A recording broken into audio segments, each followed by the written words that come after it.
Radio Nottingham. It's 9 minutes past 7. Andy and Sarah here. Beautiful start to the morning, and you are set for a dry day today, so there's a bit of good news after all the deluges that we've had. Here's a thing, and I've had to do one of these once. If you've ever had to go on a speed awareness course, you'll know, first of all, they give you some nice biscuits and some tea, but then they take you into a room and it all sort of gets a bit serious, and you'll learn about the consequences of driving too fast and how to work out what the speed limit is on a road without any signs, all those kind of things. And one of the things I do remember when I went is they are adamant that you can't take your kids, and it says that before you go. No children, only you can go. For one new mum from Ruddington, though, she never got that far for the biscuits and the tea. Sarah Howson's got a 6-week-old baby, and she was attending a speed awareness course in Nottingham on Friday, but when she got there, she was turned away. And the reason was because she was with her baby, a very tiny baby. And Sarah's on the line now. Hello. Hi there, Sarah. Hi, Andy. How are you doing? Very well. Lovely Monday morning. So what happened on Friday then, when you rocked up for the course? Yeah, I didn't have a very good day on Friday. So, as you said, I turned up for the speed awareness course. And I had a 6-week-old baby, and was basically told that under no circumstances could there be any children under the age of 16 in the room, so I couldn't breastfeed. I was told basically that I could breastfeed. They supported breastfeeding, but if I wanted to do so, I'd need to have someone outside the room with the baby, and I'd have to leave the room to breastfeed. So it was a bit of a tricky situation because I'd obviously, arranged the date to attend. I've got a letter saying that I had to attend the course by X date or get points on my license. So I arranged the date even though I had a new baby and paid for childcare for my eldest and got out of the house with a newborn, which is quite tricky in itself, and then got there and was told that I couldn't attend the course. And if I couldn't get someone to sit with my baby, then the only way that I could do that is take the option of taking points on my license, which I didn't want to do.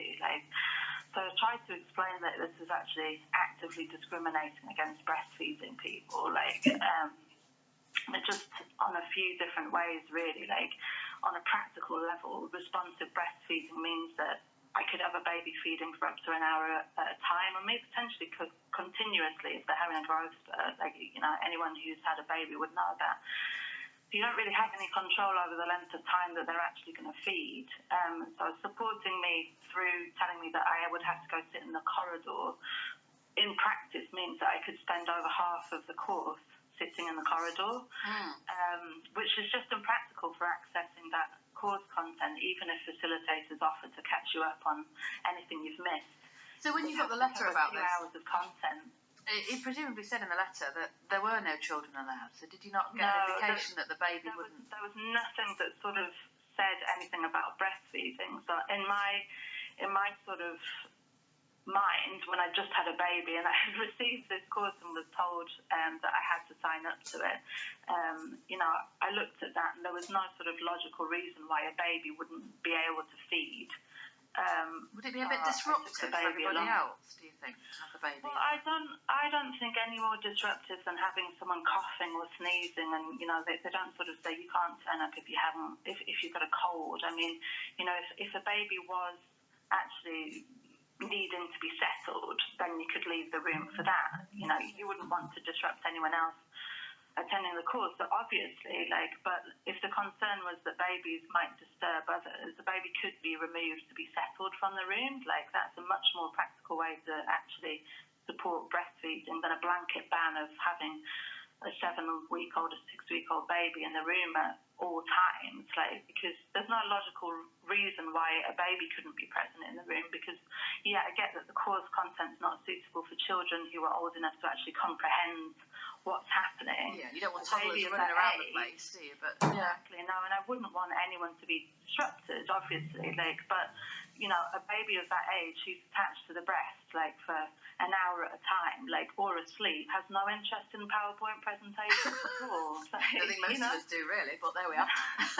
So what did you have to do? They really only care about milk and sleep, don't they? So, I spoke to the facilitators of the course. I rang then the customer service representatives. I spoke to a couple of managers, and I couldn't manage to sort of talk to anyone who really understood that actually this is actively discriminating against a breastfeeding mother, because the Equality Act of 2010 says that if you're being treated unfairly because you're pregnant or breastfeeding and you suffer a disadvantage as a result of that unfair treatment, is against the law.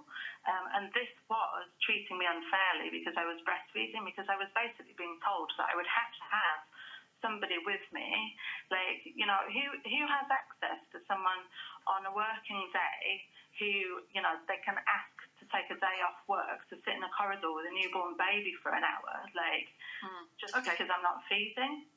All right, well, we've spoken to the AA about this breastfeeding issue during their courses, and they say it's sorry if any distress was caused to Sarah. At the same time, the AA says it has to stick to guidelines laid down on how to accommodate breastfeeding mums. That means mums are allowed to bring along a friend to care for the baby while they attend the course and can take breaks to feed the baby. Although I think Sarah's already given her response to some of that. You're with BBC Radio Nottingham. Andy and Sarah here, focusing on the general election and the latest on the campaigning in just a moment, but first the news headlines.